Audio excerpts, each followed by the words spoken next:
Selamat pagi Bapak Ibu dan saudara sekalian yang terkasih dalam Kristus. Besok malam Natal kita merayakan kelahiran Tuhan di Bethlehem, di kandang di Bethlehem.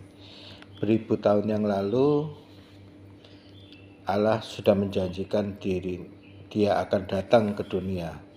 Ini bisa kita baca melalui Yesaya. Bangsa yang berjalan di dalam kegelapan akan melihat terang yang besar. Mereka yang diam di dalam kekelaman akan di atasnya terang telah bersinar. Jadi Bapak Ibu, Allah adalah terang itu. Bangsa setiap orang yang menolak Allah akan hidup di dalam kekelaman. Dan sebetulnya inkarnasi Allah ke dunia itu yang pertama bukan Allah menjadi manusia, tetapi Allah menjadi terang. Allah menjadi terang terjadi pada saat penciptaan, di mana Allah ada dan hadir di dalam segala sesuatu di alam semesta ini, di dunia ini, termasuk juga di setiap manusia. Engkau telah menimbulkan banyak sorak-sorai dan sukacita yang besar. Mereka telah bersukacita di hadapanmu, dan sukacita seperti sukacita di waktu panen, seperti orang bersorak-sorai di waktu membagi-bagi jarahan. Sebab kuk yang menekan dan gandar yang di atas bahunya, serta tongkat penindas telah kau patahkan, seperti pada hari kekalahan Midian. Nah, Bapak Ibu, selama kita hidup di luar Allah, maka kita hidup di dalam suatu penindasan, di dalam dosa. Ya, dikatakan orang yang hidup di dalam dosa itu seperti orang kusta ya. Nah, kehadiran Tuhan itu mentahirkan, kegelapan dihilangkan. Jadi bisa bayangkan bagaimana kehidupan seorang kusta. Begitu menderitanya dia, najis, selalu dihindari oleh semua orang. Kita lihat apakah betul di dalam hidup kita itu seperti itu. Kita seringkali dihindari oleh banyak orang. Dikatakan bahwa kita tidak pernah memperoleh damai.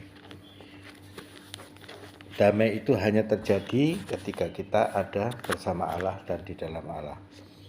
Seorang anak telah lahir untuk kita dan seorang putra telah diberikan kepada kita.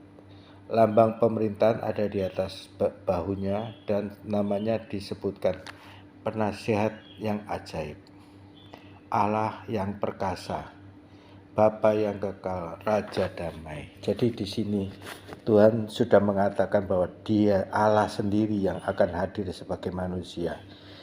Karena dikatakan bahwa Dia adalah Allah yang perkasa, Bapa yang kekal. Tidak ada satu manusia pun yang disebut Bapa yang kekal, Allah yang perkasa, penasihat ajaib. Betul-betul Dia penasihat ajaib, Raja damai. Bahwa tidak ada damai kecuali di dalam Dia. Jadi dilanjutkan lagi, besar kekuasaannya dan damai sejahtera tidak akan berkesudahan. Maka ketika kita ada di dalam Allah, Allah ada di dalam kita, maka seluruh hidup kita adalah damai, sejahtera. Sejahtera itu artinya cukup ya. Jadi kita tidak semua orang yang berani mengatakan kepada Tuhan, Tuhan sudah cukup, Engkau memberikan aku lebih dari cukup apa yang aku butuhkan. Orang seperti itu sejahtera. Bukan orang kaya. Orang kaya itu setiap hari bangun pagi mikir bagaimana membayar utang, bagaimana membayar karyawan, bagaimana membayar biaya ini itu. Dia bukan kaya. Dia itu bukan sejahtera.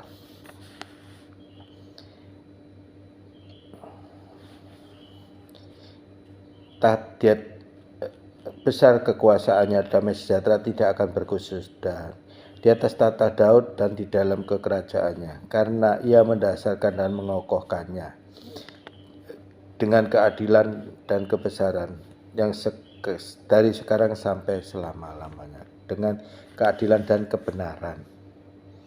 dari sekarang dan selama-lamanya. Jadi kalau engkau mencari kebenaran, datanglah pada Allah. Kalau engkau mencari keadilan, datanglah pada Allah. Jangan mencari pada Allah yang halusinasi. Kristus sungguh-sungguh Allah yang menjadi manusia. Tidak akan Allah menyebut diri Kristus sebagai Allah yang perkasa, Bapa yang kekal, Raja damai. Itu hanya pada diri Allah sendiri.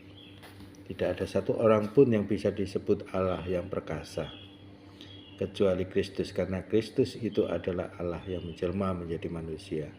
Selamat Natal.